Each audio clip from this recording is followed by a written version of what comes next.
aka Kolmogorov-Arnold networks. Inspired by the Kolmogorov-Arnold representation theorem, we propose Kolmogorov-Arnold networks, also known as CANs, as promising alternatives to multilayer perceptrons known as MLPs. While MLPs have fixed activation functions on nodes referred to as neurons, CANs have learnable activation functions on edges referred to as weights. CANs have no linear weights at all. Every weight parameter is replaced by a univariate function parametrized as a spline. We show that this seemingly simple change makes CANs outperform MLPs in terms of accuracy and interpretability on small-scale AI plus science tasks. For accuracy, smaller CANs can achieve comparable or better accuracy than larger MLPs in function fitting tasks. Theoretically and empirically, CANs possess faster neural scaling laws than MLPs. For interpretability, CANs can be intuitively visualized and can easily interact with human users. Through two examples in mathematics and physics, CANs are shown to be useful collaborators helping scientists rediscover mathematical and physical laws. In summary, CANs are promising alternatives for MLPs, opening opportunities for further improving today's deep learning models which rely heavily on MLPs. Figure 0.1. Multi-layer perceptrons versus Kolmogorov-Arnold networks, also known as CANs. 1. Introduction. Multi-layer perceptrons, MLPs, also known as fully connected feed-forward neural networks, are foundational building blocks of today's deep learning models. The importance of MLPs can never be overstated, since they are the default models in machine learning for approximating nonlinear functions due to their expressive power guaranteed by the universal approximation theorem. However, are MLPs the best nonlinear regressors we can build? Despite the prevalent use of MLPs, they have significant drawbacks. In transformers, for example, MLPs consume almost all non-embedding parameters and are typically less interpretable relative to attention layers without post-analysis tools. We propose a promising alternative to MLPs, called Kolmogorov-Arnold networks, CANs. Whereas MLPs are inspired by the universal approximation theorem, CANs are inspired by the Kolmogorov-Arnold representation theorem. Like MLPs, CANs have fully connected structures. However, while MLPs place fixed activation functions on nodes, neurons, CANs place learnable activation functions on edges, weights, as illustrated in Figure 0.1.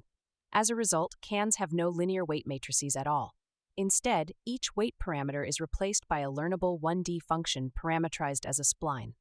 CANs nodes simply sum incoming signals without applying any nonlinearities. One might worry that CANs are hopelessly expensive, since each MLP's weight parameter becomes CAN's spline function.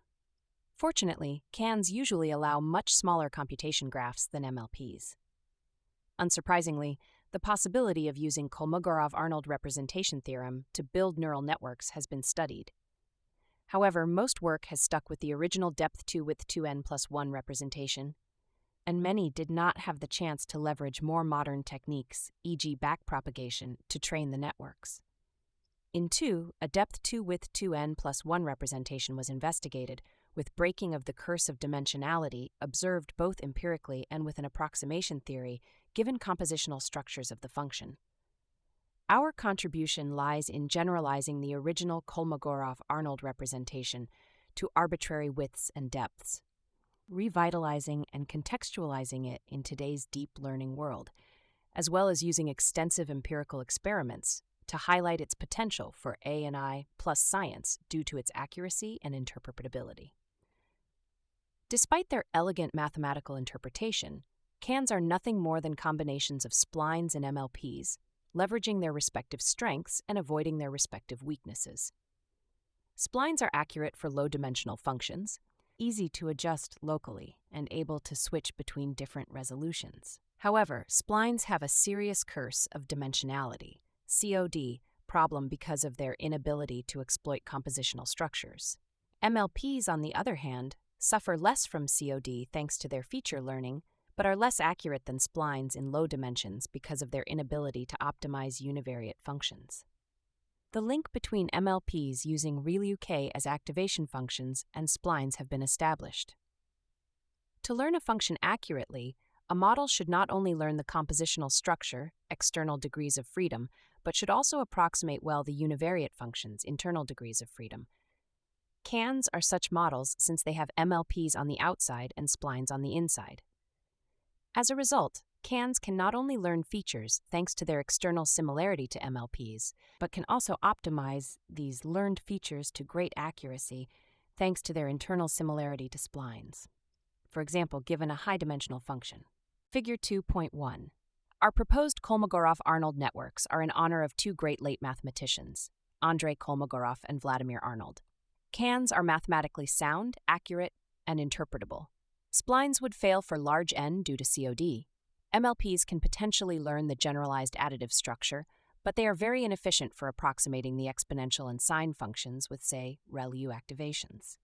In contrast, CANs can learn both the compositional structure and the univariate functions quite well, hence outperforming MLPs by a large margin.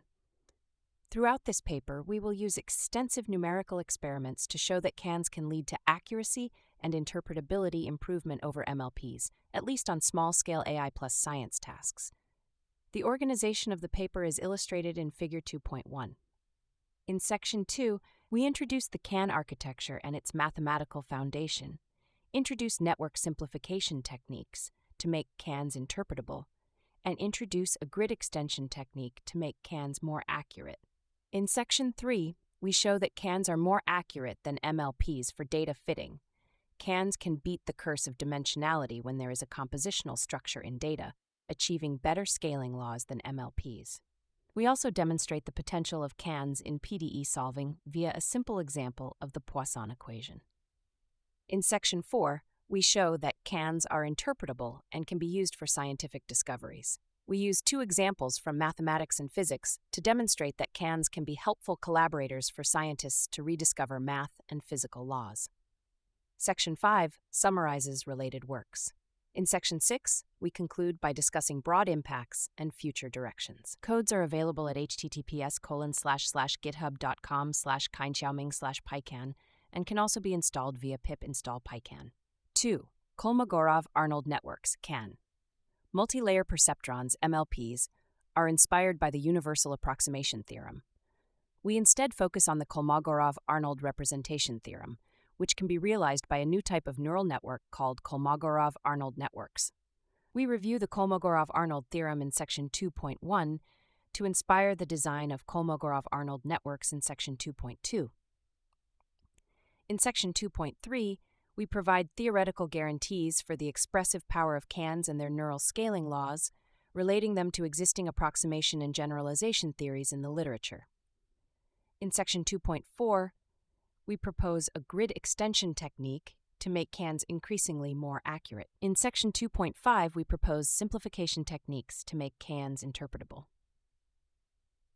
2.1. Kolmogorov-Arnold representation theorem. Vladimir Arnold and Andrei Kolmogorov established that if f is a multivariate continuous function on a bounded domain, then f can be written as a finite composition of continuous functions of a single variable and the binary operation of addition.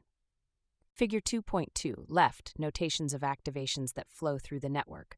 Right, an activation function is parameterized as a B-spline, which allows switching between coarse-grained and fine-grained grids. More specifically, for a smooth function, f from 0, 1 to the power of n to r, f of x is equal to f of x 1 to xn is equal to the sum from q equals 1 to 2n plus 1 of phi sub q of the sum from p equals 1 to n of phi sub q, p of xp. In a sense, they showed that the only true multivariate function is addition, since every other function can be written using univariate functions and sum. One might naively consider this great news for machine learning. Learning a high-dimensional function boils down to learning a polynomial number of one-dimensional functions. However, these one-dimensional functions can be non-smooth and even fractal, so they may not be learnable in practice. Because of this pathological behavior, the Kolmogorov-Arnold representation theorem was basically sentenced to death in machine learning, regarded as theoretically sound but practically useless. However, we are more optimistic about the usefulness of the Kolmogorov-Arnold theorem for machine learning. First of all, we need not stick to the original equation, 2.1, which has only two-layer nonlinearities and a small number of terms, 2n plus 1, in the hidden layer.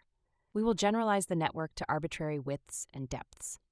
Secondly, most functions in science and daily life are often smooth and have sparse compositional structures, potentially facilitating smooth Kolmogorov-Arnold representations. The philosophy here is close to the mindset of physicists, who often care more about typical cases rather than worst cases. After all, our physical world and machine learning tasks must have structures to make physics and machine learning useful or generalizable at all. 2.2. CAN architecture. Suppose we have a supervised learning task consisting of input-output pairs, x sub I, y sub I, where we want to find f such that y sub I is approximately equal to f of x sub I for all data points. Equation 2.1 implies that we are done if we can find appropriate univariate functions phi sub q, p, and phi sub q. This inspires us to design a neural network which explicitly parametrizes equation 2.1. Since all functions to be learned are univariate functions, we can parameterize each one-dimensional function as a B-spline curve with learnable coefficients for local B-spline basis functions. See figure 2.2, right? Now we have a prototype of Kn whose computation graph is exactly specified by equation 2.1 and illustrated in figure 0.1b, with the input dimension n equals 2 appearing as a two-layer neural network with activation functions placed on edges instead of nodes. Simple summation is performed on nodes and with width 2n plus 1 in the middle layer. As mentioned, such a network is known to be too simple to approximate any function arbitrarily well in practice with smooth splines. We therefore generalize our CAN network to be wider and deeper. It is not immediately clear how to make CANs deeper, since Kolmogorov-Arnold representations correspond to two-layer CANs. To the best of our knowledge, there is not yet a generalized version of the theorem that corresponds to deeper CANs. The breakthrough occurs when we notice the analogy between MLPs and CANs. In MLPs, once we define a layer, which is composed of a linear transformation and nonlinearities, we can stack more layers to make the network deeper. To build deep CANs, we should first answer, what is a CAN layer? It turns out that a CAN layer with 9-dimensional inputs and naught-dimensional outputs can be defined as a matrix of one-dimensional functions phi equal to set of phi pq, where p equal to 1, 2, up to 9, and q equal to 1, 2, up to naught, equation 2.2, where the functions phi pq have trainable parameters as detailed below. In the Kolmogorov-Arnold theorem, the inner functions form a CAN layer with nin equals n and naught equals 2n plus 1, and the outer functions form a CAN layer with nin equals 2n plus 1 and naught equals 1. So the Kolmogorov-Arnold representations in equation 2.1 are simply compositions of two CAN layers. Now it becomes clear what it means to have deeper Kolmogorov-Arnold representations. Simply stack more CAN layers. Let us introduce some notation. This paragraph will be a bit technical, but readers can refer to figure 2.2 left for a concrete example and intuitive understanding. The shape of a CAN is represented by an integer array, left bracket n score 0, comma n1, comma up to comma nl right bracket. Equation 2.3, where ni is the number of nodes in the ith layer of the computational graph. We denote the ith neuron in the lth layer by left paren l, comma I right paren, and the activation value of the left paren l, comma right paren neuron by xl, comma I. Between layer L and layer L plus 1, there are nl plus 1 times ni activation functions. The activation function that connects L, I and L plus 1, j is denoted by phi L, I, j, t, where L equals 0, up to L minus 1, I equals 1, up to NL, and j equals 1, up to NL plus 1, equation 2.4. The pre-activation of this value is simply x li. The post-activation of this value is denoted by x tilde lij, equals phi lij, left paren x li, right paren. The activation value of the left paren L plus 1, j right paren neuron is simply the sum of all incoming post-activations. xl plus 1, j equals the sum from I equals 1 to nl of x tilde L, I, j, which equals the sum of I equals 1 to ni of phi s or L, j, I, left paren x I L right paren right bracket, where j equals 1, up to nl plus 1, equation 2.5. In matrix form, this reads C formula, where phi I is the function matrix corresponding to the ith layer. A general CAN network is a composition of L layers, given an input vector x0 on the domain, uppercase R0, The output of can is can of x equals big sum phi l minus 2 open 0 close times phi l minus 2 open 0 close times up to times phi naught open x naught close equation 2.7. We can also rewrite the above equation to make it more analogous to equation 2.1, assuming output dimension n sub l equals 1, and define f of x as can of x, see formula, which is quite cumbersome. In contrast, our abstraction of can layers and their visualizations are cleaner and intuitive. The original Kolmogorov-Arnold representation Decillion. Equation 2.1 corresponds to a two-layer can with shape n, 2n plus 1, 1. Notice that all the operations are differentiable, so we can train cans with backpropagation. For comparison, an MLP can be written as interleaving of affine transformations W and nonlinearities sigma. MLP of x equals W sub L minus 1 sigma, composed with W sub L minus 2 sigma, composed with W sub 1 sigma, composed with W naught sigma of W naught x. Equation 2.9. It is clear that MLPs treat linear transformations and nonlinearities separately as W and sigma, while cans treat them all together in phi. In Figure 0.1, C and D, we visualize a three-layer MLP and a three-layer can to clarify their differences. Implementation details. Although a can layer, equation 2.5 looks extremely simple, it is non-trivial to make it well optimizable. The key tricks are: 1. Residual activation functions. We include a basis function b of x similar to residual connections, such that the activation function phi of x is the sum of the basis function b of x and the spline function. Phi of x equals w sub b of x plus w sub spline of x. Equation 2.10, we set b of x equals shaped like x over 1 plus e to the negative x. Equation 2.11 in most cases. Spline of x is parametrized as a linear combination of b-splines, such that spline of x equals summation of c sub I b sub I of x. Equation 2.12, where c sub is are trainable, see Figure 2.2 for an illustration. In principle, w sub naught and w sub spline are redundant, since it can be absorbed into b of x and spline of x. However, we still include these factors, which are by default trainable, to better control the overall magnitude of the activation function. 2 initialization scales. Each activation function is initialized to have w sub spline equals 1, and spline of x is approximately greater than 0. W sub b is initialized according to the Xavier initialization, which has been used to initialize linear layers in MLPs. 3. Update of spline grids. We update each grid on the fly according to its input activations to address the issue that splines are defined on bounded regions, but activation values can evolve out of the fixed region during training. Parameter count. For simplicity, let us assume a network 1 of depth L, 2 with layers of equal width n0 equals n1 equals nl equals n, 3 with each spline of order k, usually k equals 3, on g intervals for g plus 1 grid points. Then there are in total ONLG plus k approximately equal to ONLG parameters. In contrast, an MLP with depth L and width n only needs ONL parameters, which appears to be more efficient than can. Fortunately, cans usually require much smaller n than MLPs, which not only saves parameters, but also achieves better generalization, see e.g. Figure 3.1 and 3.3, and facilitates interpretability. We remark that for 1D problems, we can take n equals 1, L equals 1, and the can network in our implementation is nothing but a spline approximation. For higher dimensions, we characterize the generalization behavior of cans with a theorem below. 2.3 Cans approximation abilities and scaling laws. Recall that in equation 2.11, the two-layer width 2n plus 1 representation may be non-smooth. However, deeper representations may bring the advantages of smoother activations. For example, the four-variable function fx1, x2, x3, x4 equals xp sine x1 plus x squared plus sine x3 plus 2.13 can be smoothly represented by a 4-2-1 can, which is three-layer, but may not admit a two-layer can with smooth activations. To facilitate an approximation analysis, we still assume smoothness of activations, but allow the representations to be arbitrarily wide and deep, as in equation 2.7.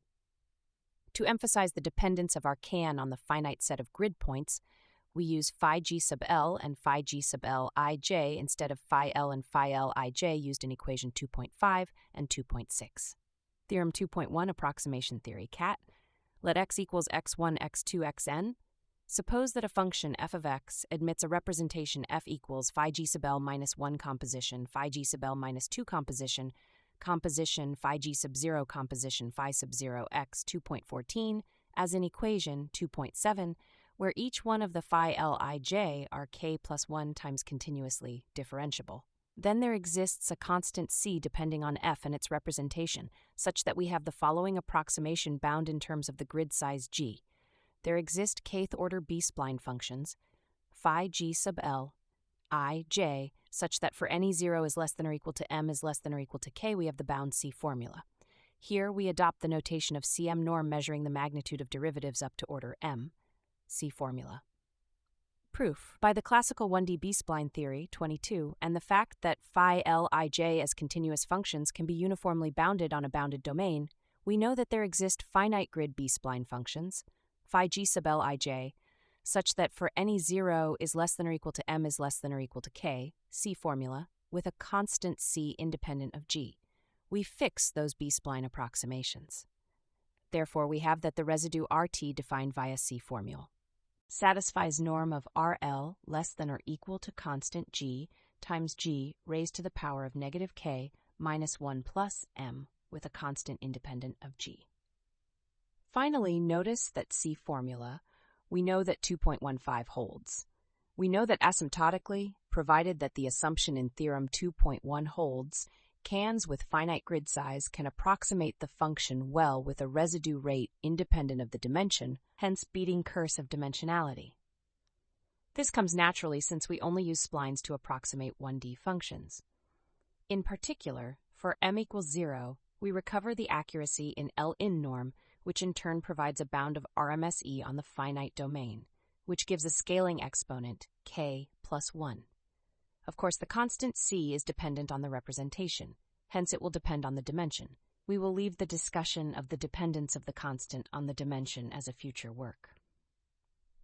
We remark that although the Kolmogorov-Arnold theorem, EQ 2.1, corresponds to a can representation with shape d2d plus 1, 1, its functions are not necessarily smooth.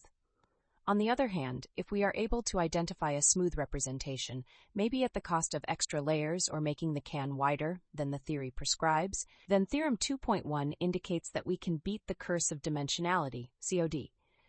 This should not come as a surprise since we can inherently learn the structure of the function and make our finite sample can approximation interpretable. Neural scaling laws, comparison to other theories.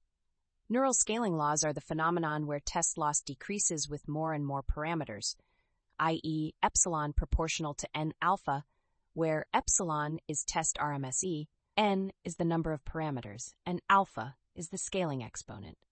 A larger alpha promises more improvement by simply scaling up the model. Different theories have been proposed to predict alpha.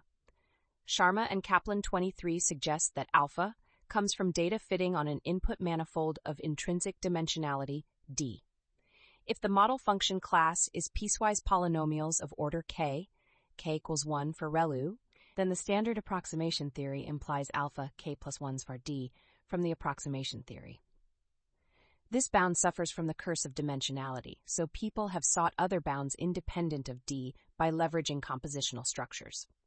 In particular, Michaud et al. 24 considered compositional graphs that may involve unary, e.g. squared sine xp, and binary plus and times operations, finding alpha k plus 1 d equals k plus bar 2, where d ast equals 2 is the maximum arity. Poggio et al. 19 leveraged the idea of compositional sparsity and proved that given function class Wm, function whose derivatives are continuous up to mth order, one needs n equal epsilon frac 2, number of parameters to achieve error, epsilon, which is equivalent to alpha equal frac m2. Our approach, which assumes the existence of smooth Kolmogorov-Arnold representations, decomposes the high-dimensional function into several 1D functions, giving alpha equals k plus 1, where k is the piecewise polynomial order of the splines. We choose k equals 3 cubic splines, so alpha equals 4, which is the largest and best scaling exponent compared to other works. We will show in section 3.1 that this bound alpha equals 4 can in fact be achieved empirically with cans, while previous work 24 reported that MLPs have problems even saturating slower bounds, e.g. alpha equals 1, and plateau quickly. Of course, we can increase K to match the smoothness of functions, but too high K might be too oscillatory, leading to optimization issues. Comparison between CAT and UAT. The power of fully connected neural networks is justified by the universal approximation theorem, UAT, which states that given a function and error tolerance, epsilon 0, a two-layer network with kn epsilon neurons can approximate the function within error, epsilon. However, the UAT guarantees no bound for how n epsilon scales with epsilon. Indeed, it suffers from the CAUDI, and n has been shown to grow exponentially with d, in some cases 20. The difference between CAT and UAT is a consequence that cans take advantage of the intrinsically low-dimensional representation of the function, while MLPs do not. Figure 2.3. We can make cans more accurate by grid extension, fine-graining spline grids. Top left and top right, training dynamics of a 251-211 can. Both models display staircases in their loss curves, that is, loss suddenly drops, then plateaus after grid extension. Bottom left, test RMSE follows scaling laws against grid size G. Bottom right, training time scales favorably with grid size G. In CAT, we highlight quantifying the approximation error in the compositional space. In the literature, generalization error bounds, taking into account finite samples of training data, for a similar space have been studied for regression problems, C25, 26, and also specifically for MLPs with ReLU activations 27. On the other hand, for general function spaces like Sobolev or Besov spaces, the nonlinear n-widths theory 28, 29, 30 indicates that we can never beat the curse of dimensionality, while MLPs with ReLU activations can achieve the tight rate 31, 32, 33. This fact again motivates us to consider functions of compositional structure, the much nicer functions that we encounter in practice and in science, to overcome the SOD. Compared with MLPs, we may use a smaller architecture in practice, since we learn general nonlinear activation functions. See also 27, where the depth of the ReLU MLPs needs to reach at least log n to have the desired rate, where n is the number of samples. Indeed, we will show that cans are nicely aligned with symbolic functions, while MLPs are not. 2.4. For accuracy, grid extension. In principle, a spline can be made arbitrarily accurate to a target function as the grid can be made arbitrarily fine-grained. This good feature is inherited by cans. By contrast, MLPs do not have the notion of fine-graining. Admittedly, increasing the width and depth of MLPs can lead to improvement in performance neural scaling laws. However, these neural scaling laws are slow, discussed in the last section. They are also expensive to obtain because models of varying sizes are trained independently. By contrast, for cans, one can first train a can with fewer parameters and then extend it to a can with more parameters by simply making its spline grids finer, without the need for retraining the larger model from scratch. We next describe how to perform grid extension, illustrated in Figure 2.2, right? Which is basically fitting a new fine-grained spline to an old coarse-grained spline. Suppose we want to approximate a 1D function f in a bounded region AB with B splines of order k. A coarse-grained grid with G1 intervals has grid points at T0 equals A, T1, T2, Tg1 equals B, which is augmented to T minus K, T minus 1, T0, Tg1, Tg1 plus 1, Tg1 plus K. There are G1 plus K B-spline basis functions, with the ith B-spline BIX being non-zero only on T minus K plus I, Ti plus 1, I equals 0, G1 plus K minus 1. Then f on the coarse grid is expressed in terms of linear combination of these B-splines basis functions f coarse x equals Pg1 plus K minus 1 Ci Bix. Given a finer grid with G2 intervals, f on the fine grid is core I equals 0, respondingly f fine x equals Pg2 plus K minus 1 Cjbjx. The parameter Cjs can be initialized from the parameter Ci by minimizing the distance between f fine x to f quarks over some distribution of x, see formula, which can be implemented by the least squares algorithm. We perform grid extension for all splines in a can independently. Toy example, staircase-like loss curves. We use a toy example f of xy equals exponential sine x squared plus y squared to demonstrate the effect of grid extension. In Figure 2.3 top left, we show the train and test RMSE for a 2511 can. The number of grid points starts as 3, increases to a higher value every 200 lbfgs steps, ending up with 1,000 grid points. It is clear that every time fine graining happens, the training loss drops faster than before, except for the finest grid with 1,000 points, where optimization ceases to work, probably due to bad loss landscapes. However, the test losses first go down, then go up, displaying a U-shape due to the bias variance trade-off underpinning VSIS overfitting. We conjecture that the optimal test loss is achieved at the interpolation threshold when the number of parameters match the number of data points. Since our training samples are 100 and the total number of parameters of a 2511 can is 15 times G is the number of grid intervals, we expect the interpolation threshold to be G equals 1000 divided by 15 approximately equals 67, which roughly agrees with our experimentally observed value, G approximately 50. Small cans generalize better. Is this the best test performance we can achieve? Notice that the synthetic task can be represented exactly by a 2111 can. So we train a 2111 can and present the training dynamics in figure 2.3 top right. Interestingly, it can achieve even lower test losses than the 2511 can, with clearer staircase structures, and the interpolation threshold is delayed to a larger grid size as a result of fewer parameters. This highlights a subtlety of choosing can architectures. If we do not know the problem structure, how can we determine the minimal can shape? In section 2.5, we will propose a method to auto-discover such minimal can architecture via regularization and pruning. Scaling laws, comparison with theory. We are also interested in how the test loss decreases as the number of grid parameters increases. In figure 2.3 bottom left, a 2111 can scales roughly as test RMSE proportional to G raised to the power of -3. However, according to the theorem 2.1, we would expect test RMSE proportional to G raised to the power of -4. We found that the errors across samples are not uniform.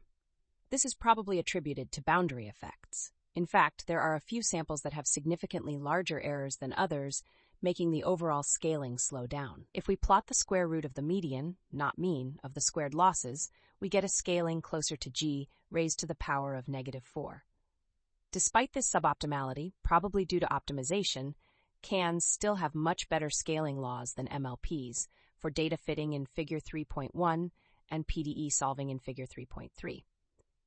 In addition, the training time scales favorably with the number of grid points G, shown in figure 2.3 bottom right. External versus internal degrees of freedom. A new concept that cans highlight is a distinction between external versus internal degrees of freedom, which are parameters. The computational graph of how nodes are connected represents external degrees of freedom, DOF-Fs, while the grid points inside an activation function are internal degrees of freedom. Cans benefit from the fact that they have both external DOFs and internal DOFs. External DOFs that MLPs also have but splines do not are responsible for learning compositional structures of multiple variables. Internal DOFs that splines also have but MLPs do not are responsible for learning univariate functions. 2.5 for interpretability, simplifying cans and making them interactive. One loose end from the last subsection is that we do not know how to choose the can shape that best matches the structure of a dataset. For example, if we know that the dataset is generated via the symbolic formula, f of xy equals exp of sine of pi x plus y squared, then we know that a 211 can is able to express this function. However, in practice, we do not know the information a priori, so it would be nice to have approaches to determine this shape automatically. The idea is to start from a large enough can and train it with sparsity regularization, followed by pruning. We will show that these pruned cans are much more interpretable than non-pruned ones. To make cans maximally interpretable, we propose a few simplification techniques in section 2.5.1 and an example of how users can interact with cans to make them more interpretable in section 2.5.2. 2.5.1 Simplification Techniques. 1. Sparsification. For MLPs, L1 regularization of linear weights is used to favor sparsity. Cans can adapt this high-level idea but need two modifications. One, there is no linear weight in cans. linear weights are replaced by learnable activation functions, so we should define the L1 norm of these activation functions.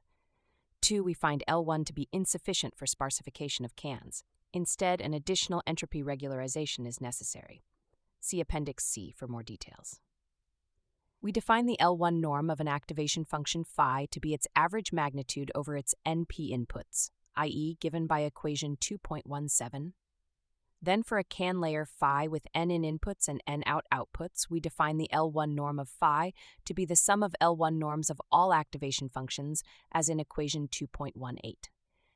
In addition, we define the entropy of phi to be the expression given in equation 2.19. The total training objective L total is the prediction loss L pred plus L1, and entropy regularization of all can layers given by equation 2.20, where mu1, mu2 are relative magnitudes usually set to mu1 equals mu2 equals 1, and lambda controls overall regularization magnitude. Figure 2.4, an example of how to do symbolic regression with can. 2. Visualization. When we visualize a can, to get a sense of magnitudes, we set the transparency of an activation function proportional to tanh where beta equals 3. Hence, functions with small magnitude appear faded out to allow us to focus on important ones. 3. Pruning. After training with sparsification penalty, we may also want to prune the network to a smaller subnetwork. We sparsify cans on the node level rather than on the edge level. For each node, say the ith neuron in the lth layer, we define its incoming and outgoing score as follows, and consider a node to be important if both incoming and outgoing scores are greater than a threshold hyperparameter default. All unimportant neurons are pruned. 4. Symbolification. In cases where we suspect that some activation functions are in fact symbolic, for example, cosine or log, we provide an interface to set them to be a specified symbolic form. Fixed symbolic 1 can set the activation to be f. However, we cannot simply set the activation function to be the exact symbolic formula, since its inputs and outputs may have shifts and scalings. So, we obtain preactivations x and postactivations y from samples, and fit affine parameters a, b, c, d, such that y is approximately equal to f of ax plus b plus c. The fitting is done by iterative grid search of A, B, and linear regression. Besides these techniques, we provide additional tools that allow users to apply more fine-grained control to cans, listed in Appendix A. 2.5.2. A toy example, how humans can interact with cans. Above, we have proposed a number of simplification techniques for cans. We can view these simplification choices as buttons one can click on. A user interacting with these buttons can decide which button is most promising to click next to make cans more interpretable. We use an example below to showcase how a user could interact with a can to obtain maximally interpretable results. Let us again consider the regression task as follows. Given data points, a hypothetical user, Alice, is interested in figuring out the symbolic formula. The steps of Alice's interaction with the cans are described below. Step 1. Training with sparsification. Starting from a fully connected 2, 5, 1 can, training with sparsification regularization can make it quite sparse. 4 out of 5 neurons in the hidden layer appear useless, hence we want to prune them away. Step 2. Pruning. Automatic pruning is seen to discard all hidden neurons except the last one, leaving a 2, 1, 1 can. The activation functions appear to be known symbolic functions. Step 3.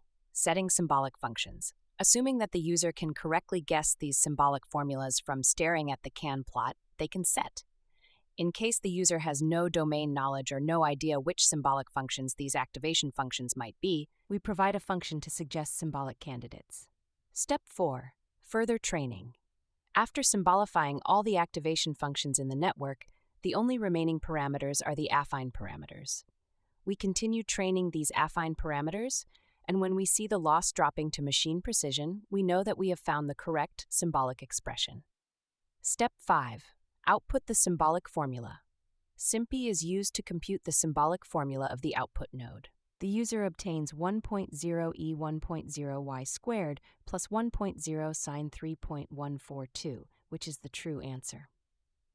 Remark, why not symbolic regression? It is reasonable to use symbolic regression for this example. However, symbolic regression methods are in general brittle and hard to debug. They either return a success or failure in the end without outputting interpretable intermediate results. In contrast, cans do continuous search in function space, so their results are more continuous and hence more robust. Moreover, users have more control over cans as compared to symbolic regression due to cans' transparency. The way we visualize cans is like displaying cans as brain to users, and users can perform surgery debugging on cans. This level of control is typically unavailable for symbolic regression. We will show examples of this in Section 4. 4. More generally, when the target function is not symbolic, symbolic regression will fail, but cans can still provide something meaningful.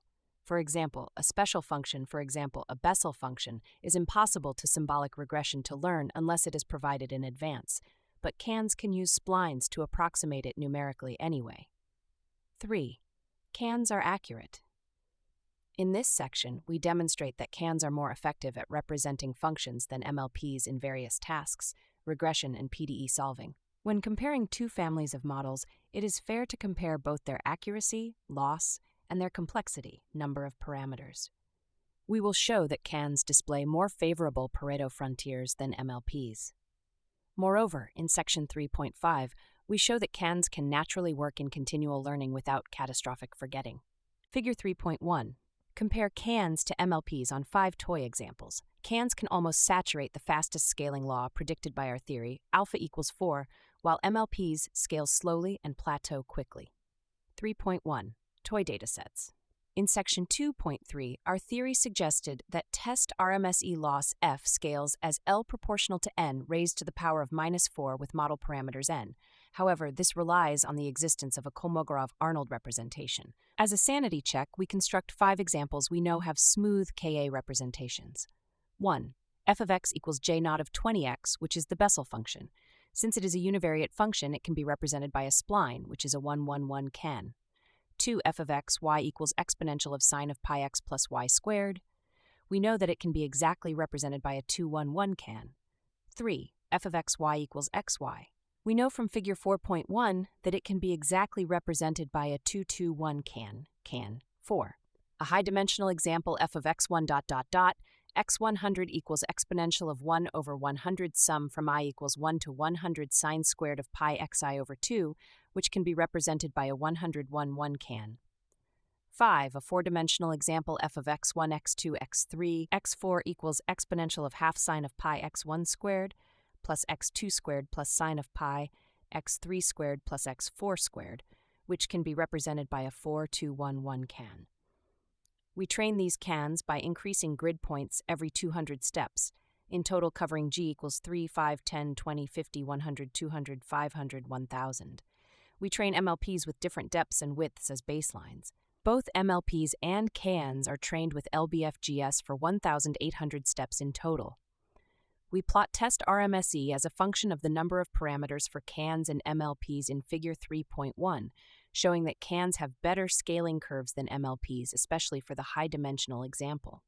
For comparison, we plot the lines predicted from our can theory as red-dashed alpha equals k plus 1 equals 4, and the lines predicted from Sharma and Kaplan 2023 as black-dashed alpha equals k plus 1 divided by d equals 4. Cans can almost saturate the steep red lines, while MLPs struggle to converge even as fast as the slower black lines and plateau quickly. We also note that for the last example, the 2-layer can 4911 behaves much worse than the 3-layer shape 4221. This highlights the greater expressive power of deeper cans, which is the same for MLPs. Deeper MLPs have more expressive power than shallower ones.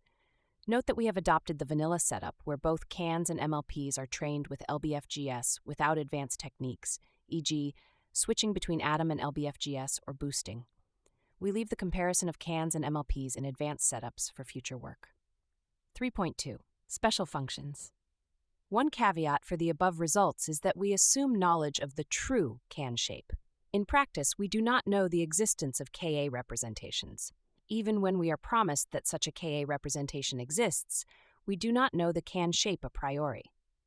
Special functions in more than one variable are such cases, because it would be mathematically surprising if multivariate special functions, e.g. a Bessel function f of xz equals j naught of xz, could be written in Ka representations involving only univariate functions and sums.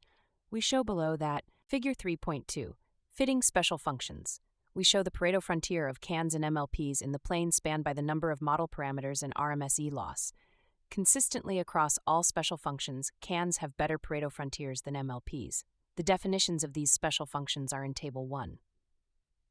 1. Finding approximate compact Ka representations of special functions is possible, revealing novel mathematical properties of special functions from the perspective of Kolmogorov-Arnold representations.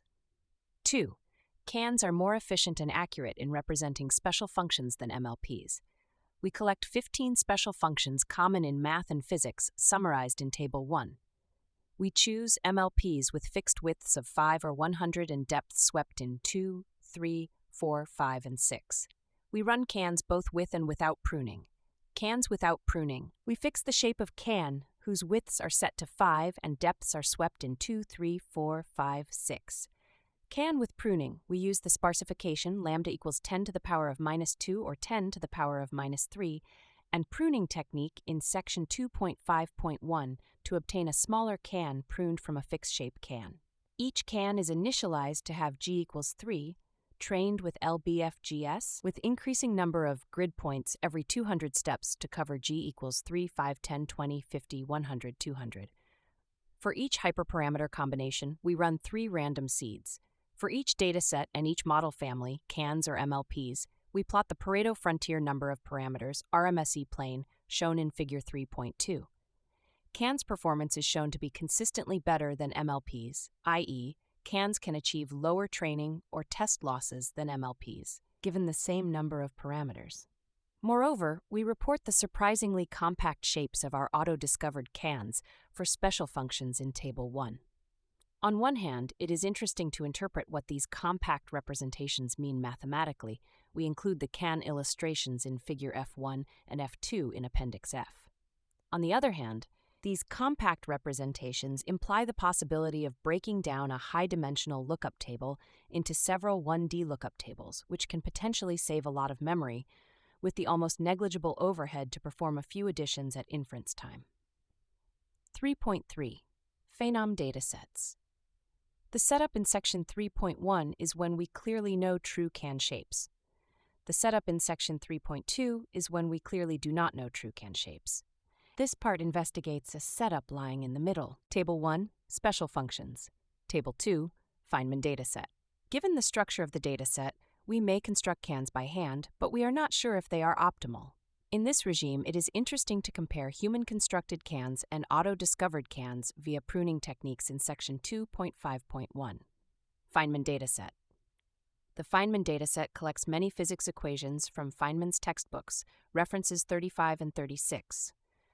For our purpose, we are interested in problems in the Feynman no-units dataset that have at least 2 variables. Since univariate problems are trivial for cans, they simplify to one-dimensional splines. A sample equation from the Feynman dataset is the relativistic velocity addition formula. F of u comma v equals open parentheses u plus v close parentheses over open parentheses 1 plus uv close parentheses. Equation 3.1. The dataset can be constructed by randomly drawing ui element of open interval -1 comma 1 close interval, vi element of open interval -1 comma 1 close interval, and computing Fe equals f of open parentheses ui comma vi close parentheses. Given many tuples open parentheses ui comma vi comma vi close parentheses, a neural network is trained and aims to predict f from u and v. We are interested in 1. How well a neural network can perform on test samples. 2. How much we can learn about the structure of the problem from neural networks. We compare 4 kinds of neural networks. 1. Human-constructed can. Given a symbolic formula, we rewrite it in Kolmogorov-Arnold representations.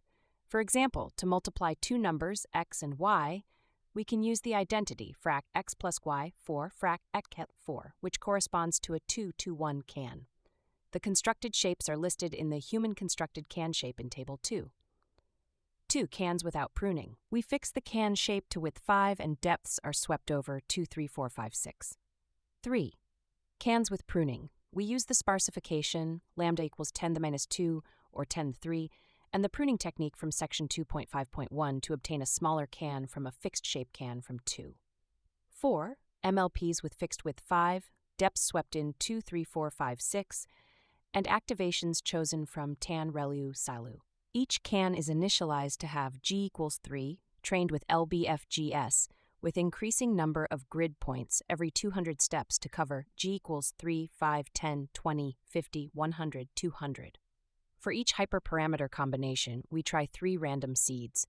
For each dataset, equation, and each method, we report the results of the best model, minimal can shape, or lowest test loss, over random seeds and depths in Table 2. We find that MLPs and cans behave comparably on average. For each dataset and each model family, cans or MLPs, we plot the Pareto frontier in the plane spanned by the number of parameters and RMSE losses, shown in Figure D.1 in Appendix D. We conjecture that the Feynman datasets are too simple to let cans make further improvements, in the sense that variable dependence is usually smooth or monotonic, which is in contrast to the complexity of special functions which often demonstrate oscillatory behavior. Auto-discovered cans are smaller than human-constructed ones. We report the pruned can shape in 2 columns of Table 2. One column is for the minimal pruned can shape that can achieve reasonable loss, i.e. test RMSE smaller than 10^2. The other column is for the pruned can that achieves lowest test loss. For completeness, we visualize all 54 pruned cans in Appendix D, Figure D.2 and D3. It is interesting to observe that auto-discovered can shapes, for both minimal and best, are usually smaller than our human constructions. This means that Ka representations can be more efficient than we imagine. At the same time, this may make interpretability subtle because information is being squashed into a smaller space than what we are comfortable with. Consider the relativistic velocity composition, f of uv equal frac u plus v 1 plus uv, for example. Our construction is quite deep because we were assuming that multiplication of uv would use 2 layers, see Figure 4.1, inversion of 1 plus uv would use 1 layer, and multiplication of u plus v and 1 plus uv would use another 2 layers, 6, resulting a total of 5 layers. However, the auto-discovered cans are only 2 layers deep. In hindsight, this is actually expected if we recall the rapidity trick in relativity. Define the 2 rapidities, A arctan u and B arctan v. The relativistic composition of velocities are simple additions in rapidity space, i.e., frac u plus v 1 plus uv, arctan u arctan v, which can be realized by a 2-layer can. Pretending we do not know the notion of rapidity in physics, we could potentially discover this concept right from cans without trial and error symbolic manipulations. The interpretability of cans which can facilitate scientific discovery is the main topic in Section 4. Figure 3.3, the PDE example. We plot L2 squared and H1 squared losses between the predicted solution and ground truth solution. First and second, training dynamics of losses. Third and fourth, scaling laws of losses against the number of parameters. Cans converge faster, achieve lower losses, and have steeper scaling laws than MLPs. 3.4. Solving partial differential equations. We consider a Poisson equation with 0 Dirichlet boundary data. For omega equals -1, 1 squared consider the PDE, u subscript xx plus u subscript yy equals f in omega, u equals 0 on delta omega. We consider the data f equals -pi squared times 1 plus 4y squared times sine of pi x times sine of pi y squared plus 2 pi times sine of pi x times cosine of pi y squared, for which u equals sine of pi x times sine of pi y squared is the true solution.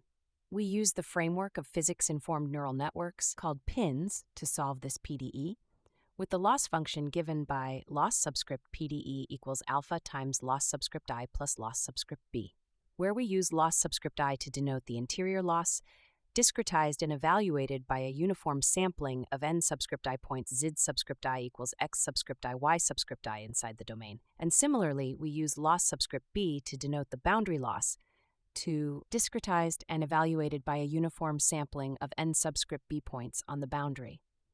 Alpha is the hyperparameter balancing the effect of the 2 terms.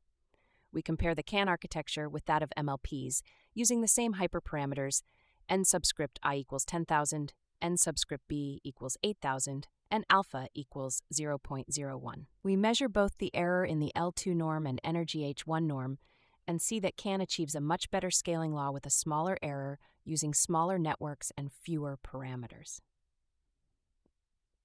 See Figure 3.3. A 2-layer with 10 can is 100 times more accurate than a 4-layer with 100 MLP and 100 times more parameter efficient, 10 squared versus 10 to the power of 4 parameters. Therefore, we speculate that cans might have the potential of serving as a good neural network representation for model reduction of PDEs. However, we want to note that our implementation of cans are typically 10% slower than MLPs to train. The ground truth being a symbolic formula might be an unfair comparison for MLPs since cans are good at representing symbolic formulas. In general, cans and MLPs are good at representing different function classes of PDE solutions, which needs detailed future study to understand their respective boundaries. 3.5. Continual learning. Catastrophic forgetting is a serious problem in current machine learning. When a human masters a task and switches to another task, they do not forget how to perform the first task. Unfortunately, this is not the case for neural networks. When a neural network is trained on task 1 and then shifted to being trained on task 2, the network will soon forget about how to perform task 1. A key difference between artificial neural networks and human brains is that human brains have functionally distinct modules placed locally in space. Figure 3.4. A toy continual learning problem. The dataset is a one-dimensional regression task with 5 Gaussian peaks, top row. Data around each peak is presented sequentially, instead of all at once, to cans and MLPs. Cans, middle row, can perfectly avoid catastrophic forgetting, while MLPs, bottom row, display severe catastrophic forgetting. When a new task is learned, structure reorganization only occurs in local regions responsible for relevant skills, leaving other regions intact. Most artificial neural networks, including MLPs, do not have this notion of locality, which is probably the reason for catastrophic forgetting. We show that cans have local plasticity and can avoid catastrophic forgetting by leveraging the locality of splines. The idea is simple. Since spline bases are local, a sample will only affect a few nearby spline coefficients, leaving faraway coefficients intact, which is desirable since faraway regions may have already stored information that we want to preserve. By contrast, since MLPs usually use global activations, for example, ReLU, TANT, SILU, etc., any local change may propagate uncontrollably to regions far away, destroying the information being stored there. We use a toy example to validate this intuition. The one-dimensional regression task is composed of 5 Gaussian peaks. Data around each peak is presented sequentially, instead of all at once, to cans and MLPs as shown in Figure 3.4, top row. Can and MLP predictions after each training phase are shown in the middle and bottom rows. As expected, can only remodels regions where data is present in the current phase, leaving previous regions unchanged. By contrast, MLPs remodels the whole region after seeing new data samples, leading to catastrophic forgetting. Here, we simply present our preliminary results on an extremely simple example to demonstrate how one could possibly leverage locality in cans, thanks to spline parametrizations, to reduce catastrophic forgetting. However, it remains unclear whether our method can generalize to more realistic setups, especially in high-dimensional cases where it is unclear how to define locality. In future work, we would also like to study how our method can be connected to and combined with SOTA methods in continual learning.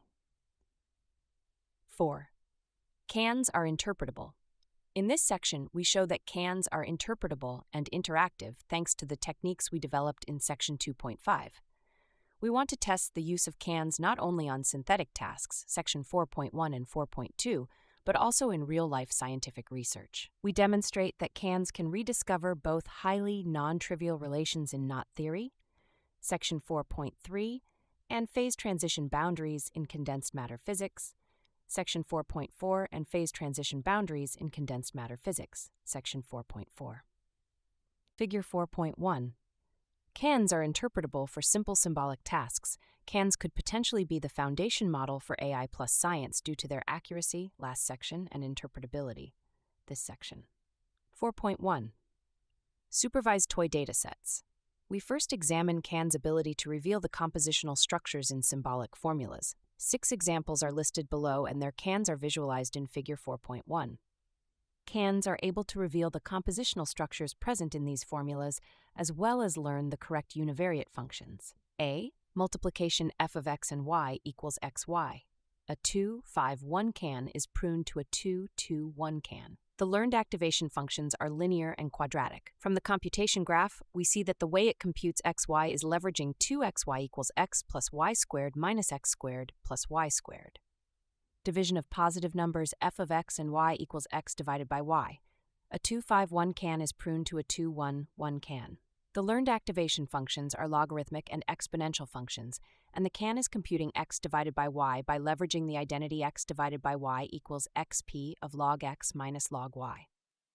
C. Numerical to categorical. The task is to convert a real number in 0, 1 to its first decimal digit as 1 hots, e.g. 0.0618 0, 0, 0, 0, 0, 0, 0, 0, 0, 314 0, 0, 0, 0, 1, 0, 0, 0, 0, 0.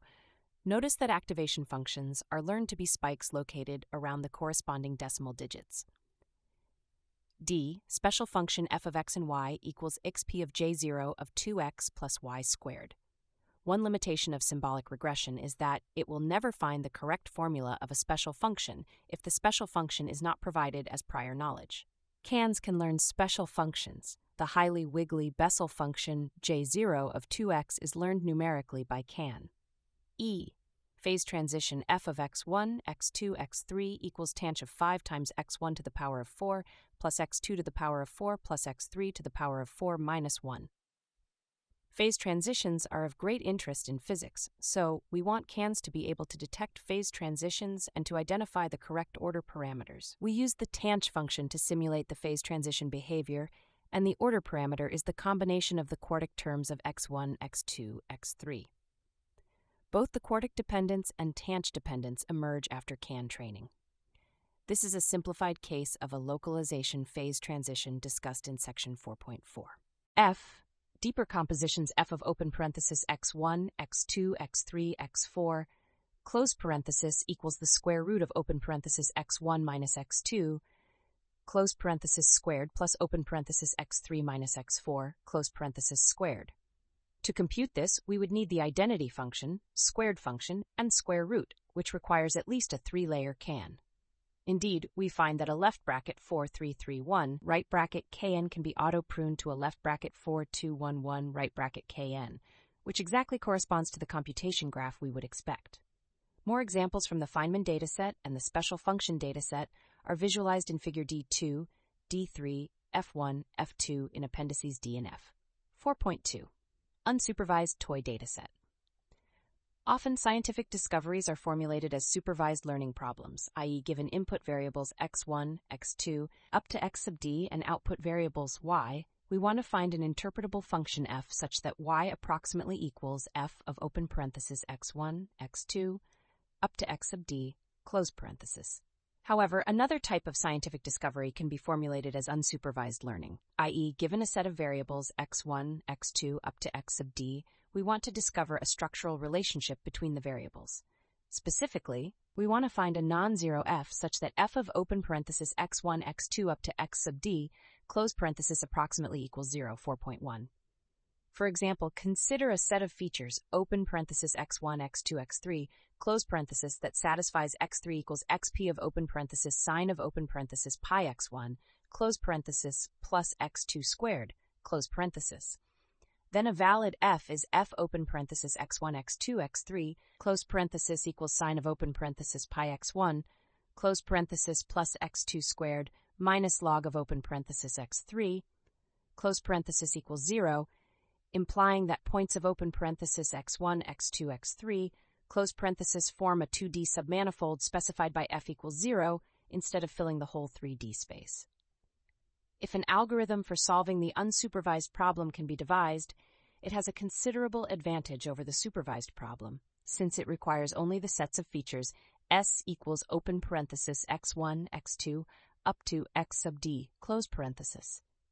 The supervised problem, on the other hand, tries to predict subsets of features in terms of the others, i.e., it splits s equals s sub in union s sub out into input and output features of the function to be learned. Without domain expertise to advise the splitting, there are 2 to the power of d minus 2 possibilities, such that the size of s sub in is greater than 0 and the size of s sub out is greater than 0. This exponentially large space of supervised problems can be avoided by using the unsupervised approach. This unsupervised learning approach will be valuable to the NOT dataset in Section 4.3. A Google DeepMind team manually chose signature to be the target variable. Otherwise, they would face this combinatorial problem described above. This raises the question whether we can instead tackle the unsupervised learning directly. We present our method and a toy example below. We tackle the unsupervised learning problem by turning it into a supervised learning problem on all of the features, without requiring the choice of a splitting. The essential idea is to learn a function f of open parenthesis x1 up to x sub d, close parentheses equals 0, such that f is not the zero function. To do this, similar to contrastive learning, we define positive samples and negative samples. Positive samples are feature vectors of real data. Negative samples are constructed by feature corruption. To ensure that the overall feature distribution for each topological invariant stays the same, we perform feature corruption by random permutation of each feature across the entire training set. Now we want to train a network G such that g of x sub real equals 1 and g of x sub fake equals 0, which turns the problem into a supervised problem. However, remember that we originally want f of x sub real equals 0 and f of x sub fake not equals 0. We can achieve this by having g equals sigma of where sigma of x equals xp of open parenthesis minus x squared over 2w squared. Close parenthesis is a Gaussian function with a small width w, which can be conveniently realized by a can with shape left bracket ... 1, right bracket, whose last activation is set to be the Gaussian function sigma, and all previous layers form f. Except for the modifications mentioned above, everything else is the same for supervised training. Now we demonstrate that the unsupervised paradigm works for a synthetic example. Let us consider a 6D dataset, where open parenthesis x1, x2, x3, close parenthesis are dependent variables, such that x3 equals xp of open parenthesis, sine of open parenthesis pi x1, close parenthesis plus x2 squared, close parenthesis, open parenthesis x4, x5, close parenthesis are dependent variables with x5 equal to x34, x6 is independent of the other variables. Figure 4.2, unsupervised learning of a toy task. CANs can identify groups of dependent variables, i.e. x1, x2, x3, and x4, x5 in this case. In figure 4.2, we show that for seed equals 0, CAN reveals the functional dependence among x1, x2, and x3. For another seed equal 2024, CAN reveals the functional dependence between x4 and x5. Our preliminary results rely on randomness, different seeds, to discover different relations. In the future, we would like to investigate a more systematic and more controlled way to discover a complete set of relations. Even so, our tool in its current status can provide insights for scientific tasks. We present our results with the NOT dataset in Section 4.3. 4.3. Application to mathematics. Knot theory.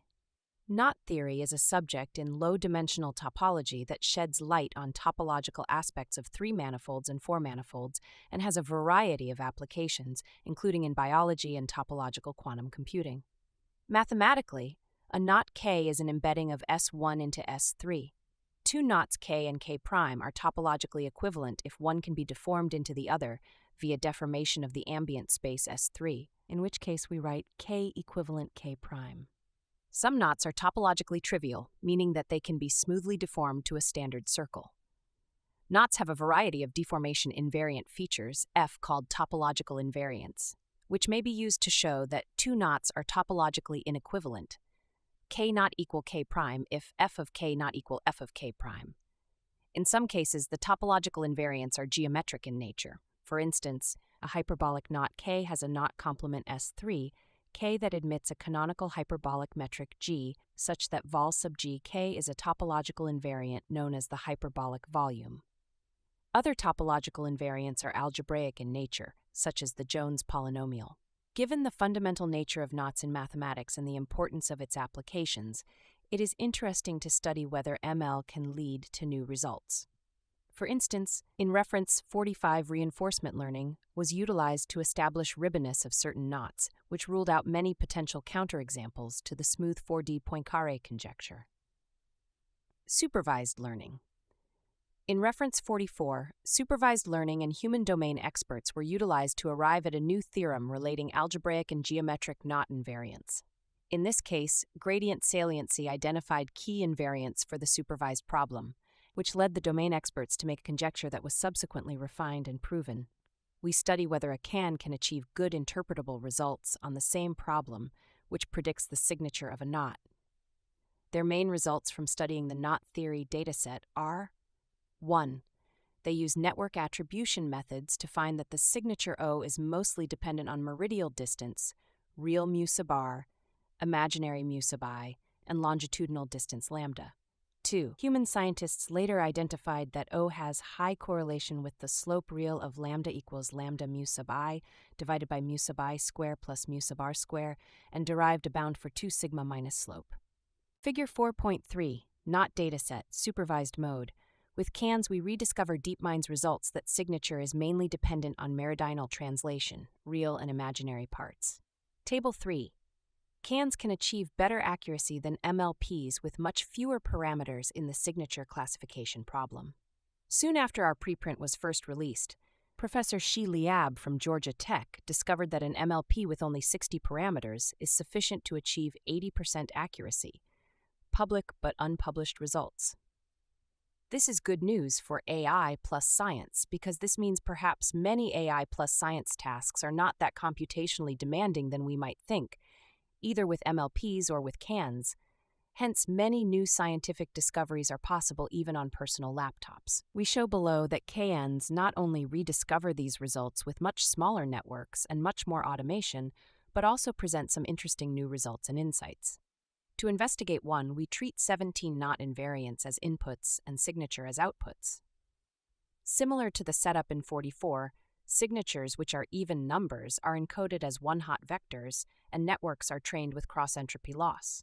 We find that an extremely small 17,114 CAN is able to achieve 81.6% test accuracy, while DeepMind's 4-layer width 300 MLP achieves 78% test accuracy. The 17,1114 CAN G equals 3, K equals 3 has 200 parameters, while the MLP has approximately 3 times 10 to the power of 5 parameters, shown in Table 3. It is remarkable that CANs can be both more accurate and much more parameter efficient than MLPs at the same time. In terms of interpretability, we scale the transparency of each activation according to its magnitude, so it becomes immediately clear which input variables are important without the need for feature attribution. See Figure 4.3 left. Signature is mostly dependent on μr and slightly dependent on μi and la, while dependence on other variables is small. We then train a 3,114 CAN on the 3 important variables, obtaining test accuracy 78.2%. Our results have one subtle difference from results in 44. They find that signature is mostly dependent on μi, while we find that signature is mostly dependent on μr. This difference could be due to subtle algorithmic choices, but has led us to carry out the following experiments. A. Ablation studies. We show that μr contributes more to accuracy than μi. See Figure 4.3. For example, μr alone can achieve 65.0% accuracy, while μi alone can only achieve 43.8% accuracy. B. We find a symbolic formula in Table 4 which only involves μi and lambda, but can achieve 77.8% test accuracy. To investigate 2, i.e., obtain the symbolic form of sigma, we formulate the problem as a regression task. Using auto-symbolic regression introduced in Section 2.5.1, we can convert a trained CAN into symbolic formulas. Table 4. Symbolic formulas of signature as a function of meridional translation mu, real mu, imag mu, and longitudinal translation lambda. In 44, Formula A was discovered by human scientists inspired by neural network attribution results. Formulas BF are auto-discovered by CANs. CANs can trade off between simplicity and accuracy. By adding more inductive biases, CAN is able to discover Formula E, which is not too dissimilar from Formula A. CANs also discovered a Formula F, which only involves 2 variables, mu, real, and lambda, instead of all 3 variables, with little sacrifice in accuracy. We train CANs with shapes 3,1, 311, 321, whose corresponding symbolic formulas are displayed in Table 4 BD. It is clear that by having a larger CAN, both accuracy and complexity increase.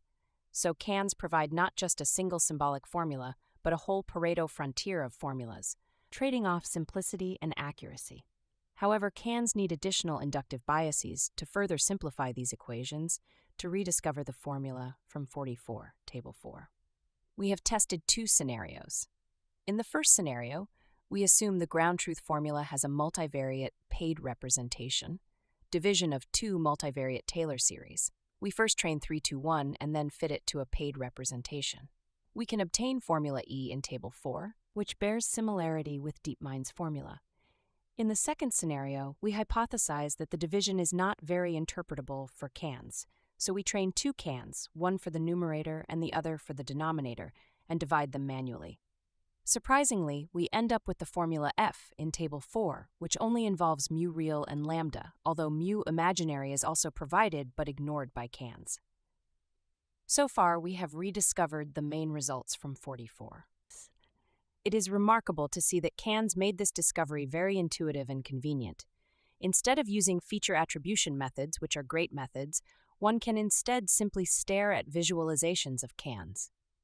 Moreover, automatic symbolic regression also makes the discovery of symbolic formulas much easier. In the next part, we propose a new paradigm of AI for math not included in the DeepMind paper, where we aim to use cans' unsupervised learning mode to discover more relations besides signature in not invariance, unsupervised learning. As we mentioned in section 4.2, unsupervised learning is the setup that is more promising since it avoids manual partition of input and output variables, which have combinatorially many possibilities. In the unsupervised learning mode, we treat all 18 variables, including signature, as inputs such that they are on the same footing. Not data are positive samples, and we randomly shuffle features to obtain negative samples. An 1811 can is trained to classify whether a given feature vector belongs to a positive sample, 1, or a negative sample, 0. We manually set the second layer activation to be the Gaussian function with a peak 1 centered at 0, so positive samples will have activations at around 0, implicitly giving a relation among not invariants. Summation, I equals 1 to 18, gi xi equals 0, where xi stands for a feature invariant, and gi is the corresponding activation function, which can be readily read off from can diagrams. Figure 4.4, Not Dataset, Unsupervised Mode. With cans, we rediscover three mathematical relations in the not dataset. We train the cans with lambda equals curly bracket 10 to the power of -2, 10 to the power of -3 to favor sparse combination of inputs, and seed equals curly bracket 0, 1, 99. All 200 networks can be grouped into 3 clusters, with representative k-ns displayed in figure 4.4. These 3 groups of dependent variables are 1. The first group of dependent variables is signature, real part of meridional distance, and longitudinal distance, plus 2 other variables which can be removed because of 3. This is the signature dependence studied above, so it is very interesting to see that this dependence relation is rediscovered again in the unsupervised mode. 2. The second group of variables involve cusp volume v, real part of meridional translation μr, and longitudinal translation lambda. Their activations all look like logarithmic functions, which can be verified by the implied symbolic functionality in section 2.5.1. So the relation is negative log v plus log μr plus log lambda equals 0, which is equivalent to v equals μr lambda, which is true by definition. It is, however, reassuring that we discovered this relation without any prior knowledge. 3. The third group of variables includes the real part of short geodesic gr and injectivity radius. Their activations look qualitatively the same, but differ by a minus sign, so it is conjectured that these 2 variables have a linear correlation. We plot 2D scatters, finding that 2gr upper bounds gr, which is also a well-known relation. It is interesting that cans, unsupervised mode, can rediscover several known mathematical relations. The good news is that the results discovered by cans are probably reliable. The bad news is that we have not discovered anything new yet. It is worth noting that we have chosen a shallow can for simple visualization, but deeper cans can probably find more relations if they exist. we would like to investigate how to discover more complicated relations with deeper cans in future work. 4.4. Application to physics, Anderson localization. Anderson localization is the fundamental phenomenon in which disorder in a quantum system leads to the localization of electronic wave functions, causing all transport to be ceased. In 1 and 2 dimensions, scaling arguments show that all electronic eigenstates are exponentially localized for an infinitesimal amount of random disorder. In contrast, in 3 dimensions, a critical energy forms a phase boundary that separates the extended states from the localized states, known as a mobility edge. The understanding of these mobility edges is crucial for explaining various fundamental phenomena, such as the metal-insulator transition in solids, as well as localization effects of light in photonic devices. It is therefore necessary to develop microscopic models that exhibit mobility edges to enable detailed investigations. Developing such models is often more practical in lower dimensions, where introducing quasi-periodicity instead of random disorder can also result in mobility edges that separate localized and extended phases. Furthermore, experimental realizations of analytical mobility edges can help resolve the debate on localization in interacting systems. Indeed, several recent studies have focused on identifying such models and deriving exact analytic expressions for their mobility edges. Here, we apply cans to numerical data generated from quasi-periodic tight-binding models to extract their mobility edges. In particular, we examine 3 classes of models: the mosaic model, the generalized Aubry-André model, and the modified Aubry-André model.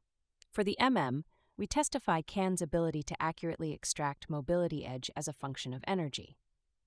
For the GAM, we find that the formula obtained from a CAN closely matches the ground truth. For the more complicated MAM, we demonstrate yet another example of the symbolic interpretability of this framework. A user can simplify the complex expression obtained from CANs and corresponding symbolic formulas by means of a collaboration, where the human generates hypotheses to obtain a better match, for example, making an assumption of the form of certain activation function, after which CANs can carry out quick hypotheses testing. To quantify the localization of states in these models, the inverse participation ratio is commonly used. The IPR for the kth eigenstate, psi of k, is given by C formula, where the sum runs over the site index. Here, we use the related measure of localization, the fractal dimension of the states, given by d of k equals negative logarithm of IPR of k divided by logarithm of n, where n is the system size. d of k equals 0 indicates localized extended states. Mosaic model. We first consider a class of tight-binding models defined by the Hamiltonian. See formula. Figure 4.5, results for the mosaic model. Top, phase diagram. Middle and bottom, CANs can obtain both qualitative intuition bottom and extract quantitative results middle, where T is the nearest neighbor coupling, Cn is the annihilation creation operator at site n, and the potential energy Vn is given by C formula 4.5. To introduce quasi-periodicity, we set B to be irrational. In particular, we chose B to be the golden ratio 1 plus the square root of 5 divided by 2. Kappa is an integer, and the quasi-periodic potential occurs with interval kappa. The energy E spectrum for this model generically contains extended and localized regimes separated by a mobility edge. Interestingly, a unique feature found here is that the mobility edges are present for an arbitrarily strong quasi-periodic potential, i.e., there are always extended states present in the system that coexist with localized ones. The mobility edge can be described by G lambda E is equal to lambda minus the absolute value of f of x, E is equal to 0. G lambda E greater than 0 and G lambda E less than 0 correspond to localized and extended phases, respectively. Learning the mobility edge therefore hinges on learning the order parameter G lambda E. Admittedly, this problem can be tackled by many other theoretical methods for this class of models, but we will demonstrate below that our CAN framework is ready and convenient to take in assumptions and inductive biases from human users. Let us assume a hypothetical user, Alice, who is a new PhD student in condensed matter physics, and she is provided with a 2,1 CAN as an assistant for the task. Firstly, she understands that this is a classification task, so it is wise to set the activation function in the second layer to be sigmoid by using the fixed symbolic functionality. Secondly, she realizes that learning the whole 2D function g lambda e is unnecessary because in the end, she only cares about lambda e determined by g lambda e equal to 0. In so doing, it is reasonable to assume g lambda e equals lambda minus he equals 0. Alice simply sets the activation function of lambda to be linear by again using the fixed symbolic functionality. Now Alice trains the CAN network and conveniently obtains the mobility edge, as shown in figure 4.5. Alice can get both intuitive qualitative understanding, bottom, and quantitative results, middle, which well match the ground truth, top. Table 5. Symbolic formulas for two systems, GAM and M, ground truth ones and CAN discovered ones, generalized Andre-Aubry model. We next consider a class of tight-binding models defined by the Hamiltonian EQ, 4.6, see Formula 4.6, where T is the nearest neighbor coupling, C sub n dagger is the annihilation, creation operator at site n, and the potential energy V sub n is given by. See Formula 4.7, which is smooth for alpha belonging to -1, 1. To introduce quasi-periodicity, we again set B to be irrational. In particular, we choose B to be the golden ratio. As before, we would like to obtain an expression for the mobility edge.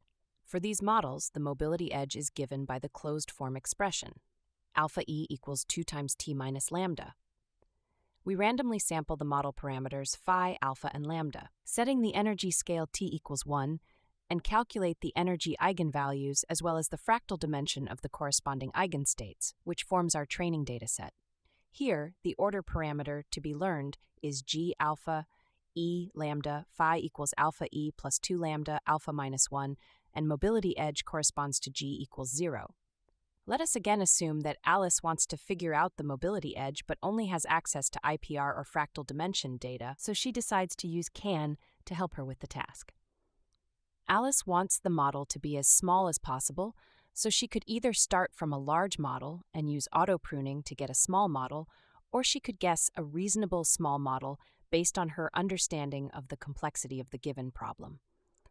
Either way, let us assume she arrives at a 4-2-1-1 CAN. First, she sets the last activation to be sigmoid, because this is a classification problem. She trains her CAN with some sparsity regularization to accuracy 98.7% and visualizes the trained CAN in figure 4.6 a step 1. She observes that G is not picked up on at all, which makes her realize that the mobility edge is independent of phi, agreeing with EQ 4.8. In addition, she observes that almost all other activation functions are linear or quadratic, so she turns on automatic symbolic snapping, constraining the library to be only linear or quadratic. After that, she immediately gets a network which is already symbolic, shown in figure 4.6 a step 2, with comparable, even slightly better accuracy, 98.9%. By using symbolic underscore formula functionality, Alice conveniently gets the symbolic form of G, shown in Table 5, GAM-CAN, auto row 3. Perhaps she wants to cross out some small terms and snap coefficient to small integers, which takes her close to the true answer. This hypothetical story for Alice would be completely different if she is using a symbolic regression method. If she is lucky, SR can return the exact correct formula.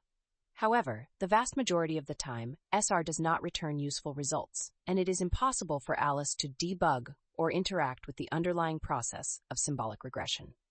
Furthermore, Alice may feel uncomfortable or inexperienced to provide a library of symbolic terms as prior knowledge to SR before SR is run. By contrast, in CANs, Alice does not need to put any prior information to CANs. She can first get some clues by staring at a trained CAN, and only then it is her job to decide which hypothesis she wants to make. All activations are linear or quadratic, and implement her hypothesis in CANs. Although it is not likely for CANs to return the correct answer immediately, CANs will always return something useful, and Alice can collaborate with it to refine the results. Modified Andre-Aubry model. The last class of models we consider is defined by the Hamiltonian. See Formula 4.9, where T is the strength of the exponentially decaying coupling in space, Cn of Cn is the annihilation operator at site n, and the potential energy Vn is given by Formula 4.10. As before, to introduce quasi-periodicity, we set B to be irrational, the golden ratio. For these models, the mobility edge is given by the closed-form expression formula 4.11, where we define T1 equals Txp negative P as the nearest neighbor Hoping strength, and we set T1 equals 1 below. Let us assume Alice wants to figure out the mobility edge for Mayhem. This task is more complicated and requires more human wisdom. As in the last example, Alice starts from a 42111 can and trains it, but gets an accuracy around 75%, which is less than acceptable.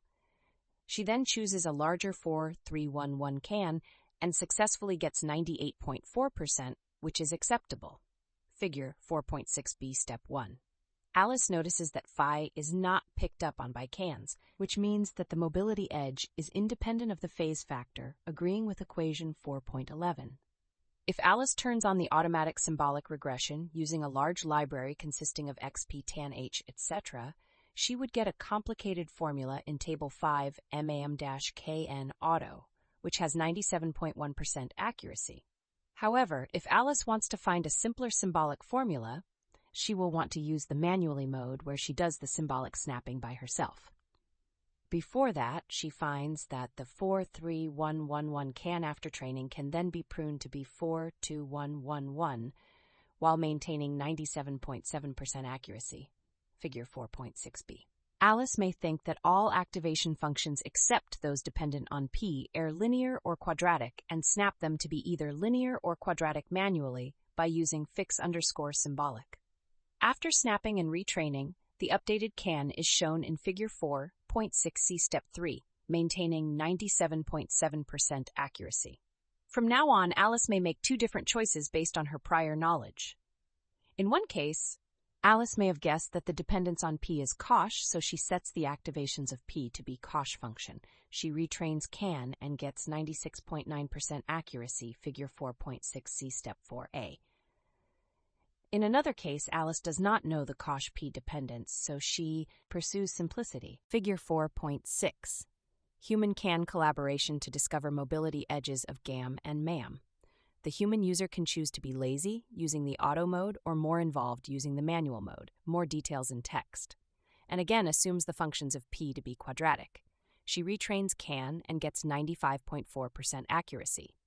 If she tried both, she would realize that cosh is better in terms of accuracy, while quadratic is better in terms of simplicity. The formulas corresponding to these steps are listed in Table 5.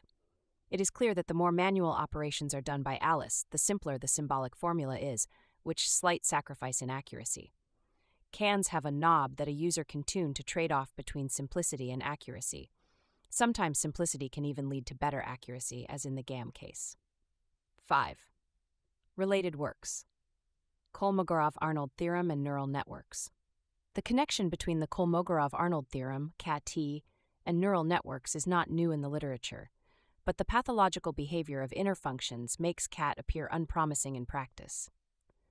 Most of these prior works stick to the original two-layer width networks, which were limited in expressive power, and many of them are even predating backpropagation. Therefore, most studies were built on theories with rather limited or artificial toy experiments. More broadly speaking, CANs are also somewhat related to generalized additive models, GAMs, graph neural networks, and kernel machines. The connections are intriguing and fundamental, but might be out of the scope of the current paper. Our contribution lies in generalizing the Kolmogorov network to arbitrary widths and depths, revitalizing and contextualizing them in today's deep learning stream, as well as highlighting its potential role as a foundation model for AI plus science. Neural scaling laws. NSLs are the phenomena where test losses behave as power laws against model size, data, compute, etc. The origin of NSLs still remains mysterious, but competitive theories include intrinsic dimensionality, quantization of tasks, resource theory, random features, compositional sparsity, and maxmuarity. This paper contributes to this space by showing that a high-dimensional function can surprisingly scale as a one-dimensional function, which is the best possible bound one can hope for if it has a smooth Kolmogorov-Arnold representation. Our paper brings fresh optimism to neural scaling laws, since it promises the fastest scaling exponent ever. We have shown in our experiments that this fast neural scaling law can be achieved on synthetic datasets, But future research is required to address the question whether this fast scaling is achievable for more complicated tasks, for example, language modeling. Do KA representations exist for general tasks?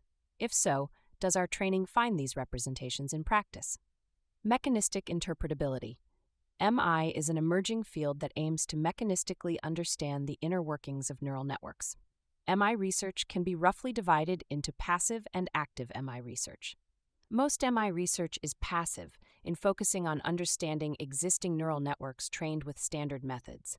Active MI research attempts to achieve interpretability by designing intrinsically interpretable architectures or developing training methods to explicitly encourage interpretability. Our work lies in the second category, where the model and training method are by design interpretable. Learnable activations. The idea of learnable activations in neural networks is not new in machine learning. Trainable activations functions are learned in a differentiable way or searched in a discrete way. Activation function are parameterized as polynomials, splines, sigmoid linear unit, or neural networks. CANs use B-splines to parameterize activation functions. We show results on preliminary results on learnable activation networks, whose properties lie between CANs and MLPs, and their results are deferred to Appendix B to focus on CANs in the main paper. Symbolic regression. There are many off-the-shelf symbolic regression methods based on genetic algorithms: Deep-learn, neural network-based methods, physics-inspired method, and reinforcement learning-based methods. CANs are most similar to neural network-based methods, but differ from previous works in that our activation functions are continuously learned before symbolic snapping rather than manually fixed. Physics-informed neural networks and physics-informed neural operators. In subsection 3.4, we demonstrate that CANs can replace the paradigm of using MLPs for imposing PDE laws when solving PDEs. We refer to Deep-Ritz method for PDE solving and Fourier neural operator, Pinot's Deep-ONET for operator learning methods, learning the solution map. There is potential to replace MLPs with CANs in all the aforementioned networks. AI for mathematics. As we saw in subsection 4.3, AI has recently been applied to several problems in knot theory, including detecting whether a knot is the unknot or a ribbon knot, and predicting knot invariants and uncovering relations among them. For a summary of data science applications to datasets in mathematics and theoretical physics, CEG, and for ideas how to obtain rigorous results from ML techniques in these fields, see. 6. Discussion. In this section, we discuss CAN's limitations and future directions from the perspective of mathematical foundation, algorithms, and applications. Mathematical aspects. Although we have presented preliminary mathematical analysis of CANs, Theorem 2.1, our mathematical understanding of them is still very limited. The Kolmogorov-Arnold representation theorem has been studied thoroughly in mathematics, but the theorem corresponds to CANs with shape, open bracket, 2n plus 1, 1, close bracket, which is a very restricted subclass of CANs. Does our empirical success with deeper CANs imply something fundamental in mathematics? An appealing generalized Kolmogorov-Arnold theorem could define deeper Kolmogorov-Arnold representations beyond depth 2 compositions and potentially relate smoothness of activation functions to depth. Hypothetically, there exist functions which cannot be represented smoothly in the original depth 2 Kolmogorov-Arnold representations, but might be smoothly represented with depth 3 or beyond. Can we use this notion of Kolmogorov-Arnold depth to characterize function classes? 1. Algorithmic aspects. We discuss the following. 1. Accuracy. Multiple choices in architecture design and training are not fully investigated, so alternatives can potentially further improve accuracy. For example, spline activation functions might be replaced by radial basis functions or other local kernels. Adaptive grid strategies can be used. 2. Efficiency. One major reason why CANs run slowly is because different activation functions cannot leverage batch computation, large data through the same function. Actually, one can interpolate between activation functions being all the same MLPs and all different CANs by grouping activation functions into multiple groups multi-head, where members within a group share the same activation function. 3. Hybrid of CANs and MLPs. CANs have two major differences compared to MLPs. 1. Activation functions are on edges instead of on nodes. 2. Activation functions are learnable instead of fixed. Which change is more essential to explain CAN's advantage? We present our preliminary results in Appendix B, where we study a model which has two, i.e., activation functions are learnable, like CANs, but not one, i.e., activation functions are on nodes like MLPs. Moreover, one can also construct another model with fixed activations like MLPs, but on edges like CANs. 4. Adaptivity. Thanks to the intrinsic locality of spline basis functions, we can introduce adaptivity in the design and training of CANs to enhance both accuracy and efficiency. See the idea of multi-level training like multigrid methods, as in references 114, 115, or domain-dependent basis functions like multiscale methods, as in reference 116. Application aspects. We have presented some preliminary evidences that CANs are more effective than MLPs in science-related tasks, for example, fitting physical equations and PDE solving. We would like to apply CANs to solve Navier-Stokes equations, density functional theory, or any other tasks that can be formulated as regression or PDE solving. We would also like to apply CANs to machine learning-related tasks, which would require integrating CANs into current architectures, e.g. transformers. One may propose CANformers, which replace MLPs by CANs in transformers. CAN as a language model for AI plus science. The reason why large language models are so transformative is because they are useful to anyone who can speak natural language. The language of science is functions. CANs are composed of interpretable functions, so when a human user stares at a CAN, it is like communicating with it using the language of functions. This paragraph aims to promote the AI scientist collaboration paradigm rather than our specific tool CANs. Just like people use different languages to communicate, we expect that in the future, CANs will be just one of the languages for AI plus science, although CANs will be one of the very first languages that would enable AI and human to communicate. Figure 6.1. Should I use CANs or MLPs? However, enabled by CANs, the AI scientist collaboration paradigm has never been this easy and convenient, which leads us to rethink the paradigm of how we want to approach AI plus science. Do we want AI scientists, or do we want AI that helps scientists? The intrinsic difficulty of fully automated AI scientists is that it is hard to make human preferences quantitative, which would codify human preferences into AI objectives. In fact, scientists in different fields may feel differently about which functions are simple or interpretable. As a result, it is more desirable for scientists to have an AI that can speak the scientific language, functions, and can conveniently interact with inductive biases of individual scientists to adapt to a specific scientific domain. Final takeaway. Should I use CANs or MLPs? Currently, the biggest bottleneck of CANs lies in its slow training.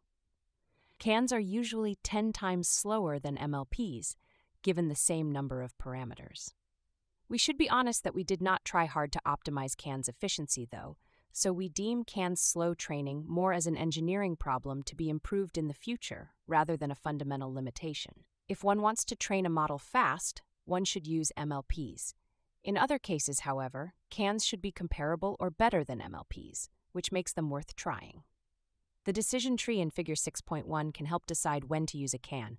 In short, if you care about interpretability and/or accuracy and slow training is not a major concern, we suggest trying CANs, at least for small-scale AI plus science problems. Acknowledgement. We would like to thank Mikhail Kona, Tommaso Poggio, Pingchuan Ma, Rui Wang, Di Luo, Sarah Beery, Catherine Liang, Yiping Liu, Nicholas H. Nelson, Nikola Kovachki, Jonathan W. Siegel, Hongkai Zhao, Zhengkai He, Shi Lab, Humphrey Shi, Stephen Walton, Chuan Hao Yan, and Matthew Darcy for fruitful discussion and constructive suggestions. ZL, FR, JH, MS, and MT are supported by IAFI through NSF Grant Y 2019-786. The work of FR is in addition supported by the NSF Grant PA 22-10333 and by startup funding from Northeastern University. YW and TH are supported by the NSF Grant DMS 2205590 and the Choi Family Gift Fund. SV and MS acknowledge support from the U.S. Office of Naval Research ONR Multidisciplinary University Research Initiative MURI under grant number N0014-212325 on robust photonic materials with higher order topological protection. This concludes the reading of CAN, Kolmogorov, Arnold networks on Research to You. If you would like more papers added, please leave a comment. If you would like to be notified when more papers are available, be sure to subscribe, like, and ring the bell.